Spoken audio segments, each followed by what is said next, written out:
Jeseň je už tu a s ňou nielen krásne sfarbená príroda, ale aj daždivé nepríjemné počasie. S príchodom tohto krásneho obdobia farieb sa mení celá príroda. Z krásneho a teplého leta sa vytvára chladnejšie a veľmi pestré obdobie.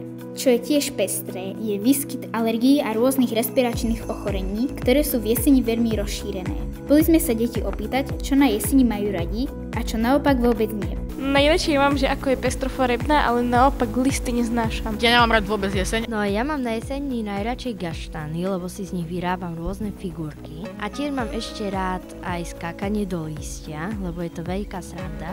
A naopak nemám rád, že v jeseni začína škola, lebo sa zase musíme učiť po dvojmesačných letných prázdninách. Podľa mňa všetko prináša niečo pekné a jeseň má veľa pekných stránok a tie zlé nejako nevnímam. Mne sa nepáči, že je tam zima. No tak najradšej mám na jeseni tú prírodu a najneradšej asi to, že všade sú listy a ja z toho kýcham.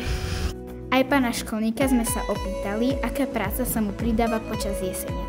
S príchodom jesene, jak vždycky, mi napadá kopec listia, takže musím to zase ja každý rok postupne spratávať. Takže to isté, čo minulý rok, robiť kopy a postupne každý deň mi to odvážajú.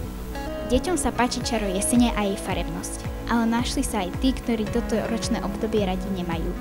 A čo vy, máte radi jeseň? Napíšte nám na Instagram. Pre televíziu ZUŠ, Ema Kukurová.